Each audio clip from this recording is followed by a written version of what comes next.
ঢাকার পূর্ব দিকে পূর্বাচল এক্সপ্রেসওয়ে অথবা রাজধানীর গুলশান নতুন বাজার থেকে মাদানী অ্যাভিনিউ ধরে কয়েক কিলোমিটার গেলেই দেখা মিলবে জলসিঁড়ি আবাসন। বাংলাদেশ গর্বিত সেনাবাহিনীর হাত ধরে সেখানে তৈরি হচ্ছে এক অনন্য জলবায়ু বেষ্টিত এলাকায় নির্মাণাধীন বাংলাদেশের প্রথম স্মার্ট সিটি জলসিঁড়ি আবাসন। সেখানে নির্মাণ হচ্ছে আকাশচুম্বী ৮০ থেকে ১০০ তলা ভবন। চারপাশের বিস্তৃত জল নেটওয়ার্ক এই শহরকে একটি বিরল নগর ওয়াটার ও ওয়েলনেস জোন হিসেবে গড়ে উঠছে।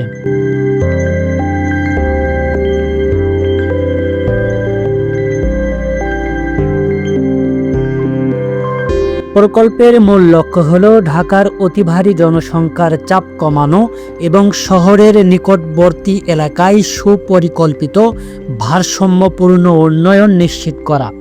এটি শুধু একটি আবাসন প্রকল্প নয়, বরং বাংলাদেশের জন্য টেকসই নগর পরিকল্পনার নতুন মানদণ্ড।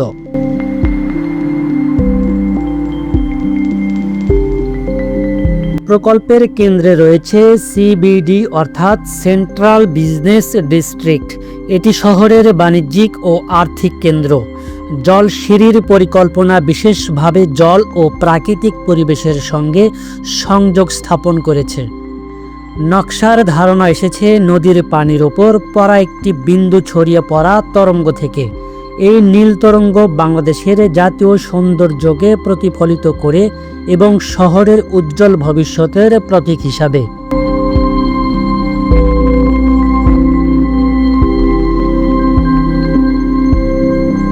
সিবিডি ৩টি জোনে বিভক্ত হবে।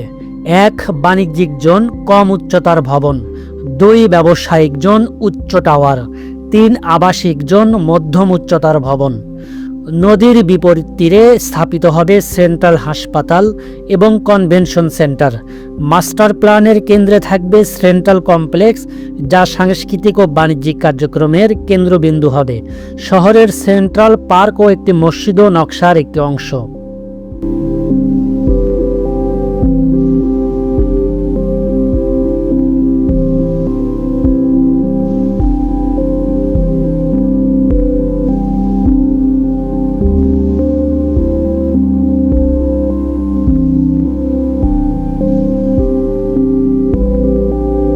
মাস্টার প্ল্যান ডিজাইন করা হয়েছে বহুমুখী কার্যক্রমের জন্য।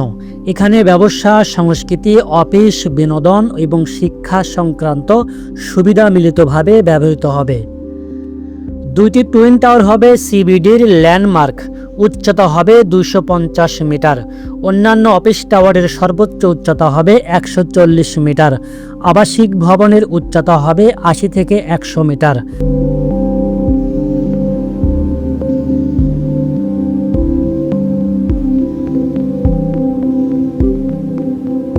জলসিঁড়ি একটি স্পঞ্জ সিটি হিসেবে ডিজাইন করা হয়েছে। ঘাস সজ্জিত খাল, rain water garden, sunken green space এবং আধুনিক পানি নিষ্কাশন ব্যবস্থা বন্যা প্রতিরোধ সহায়ক।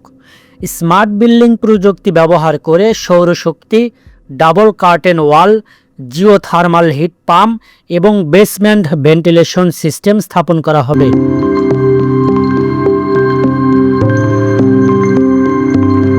জলসিঁড়িতে পানি পূর্ণ ব্যবহার ও রেইন ওয়াটার হারভেস্টিং নিশ্চিত করা হয়েছে। ধোয়া পানি ও বৃষ্টির পানি প্রক্রিয়াজাত করে টয়লেট ফ্লাশিং এবং উদ্যান সেচও ব্যবহার করা হবে। রুফ গার্ডেন স্থানীয় জলবায়ু ও মাটির উপযোগী উদ্ভিদ বেছে নেওয়া হয়েছে, যা শহরের পরিবেশকে আরও সবুজ করবে। 46 হেক্টর এলাকা জুড়ে নির্মাণ করা হবে 18টি আবাসিক টাওয়ার, 12টি অফিস টাওয়ার, 4টি বাণিজ্যিক ভবন, সেন্ট্রাল মসজিদ, কনভেনশন সেন্টার, সেন্ট্রাল হাসপাতাল, মাল্টিফাংশনাল সেন্ট্রাল কমপ্লেক্স ও মাল্টিফাংশনাল সেন্ট্রাল কমপ্লেক্স। এই প্রকল্প বাংলাদেশের জন্য একটি স্মার্ট, টেকসই এবং সবুজ শহরের প্রতীক।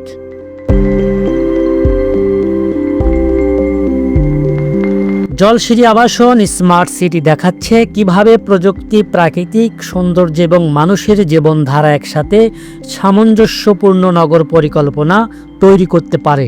এটি শুধু নতুন শহর নয়, ভবিষ্যতের টেকসই শহরের দৃষ্টান্ত। জলসিঁড়ি আবাসন বাংলাদেশের প্রথম স্মার্ট সিটি, যেখানে জল, সবুজ ও প্রযুক্তি এবং মানুষ একত্রিত হয়ে ভবিষ্যৎ গড়ে তুলবে। দর্শক, এছাড়াও আপনারা নিশ্চয়ই অবগত আছেন, রাজধানীর অদূরে পূর্বাচলে 111 তলা বঙ্গবন্ধু ট্রাই টাওয়ার নামে ভবন নির্মাণের কথা ছিল। অর্থাৎ সাবেক প্রধানমন্ত্রী শেখ হাসিনার সময় সিকদার গ্রুপকে এই কাজটি দেওয়া হয়েছিল। যে সিকদার গ্রুপ 10 তলা ভবন নির্মাণেরও কোনো অভিজ্ঞতা নেই, যার ফলে সেই প্রকল্পটিও আজও ঝুলে রয়েছে। এছাড়াও সিভিল এভিয়েশনের নানান বাধার মুখেও এই কাজটি আটকে রয়েছে। তবে শুরুটি হবার কথা ছিল বঙ্গবন্ধু ট্রাই টাওয়ার, যেটি সাবেক নাম ছিল।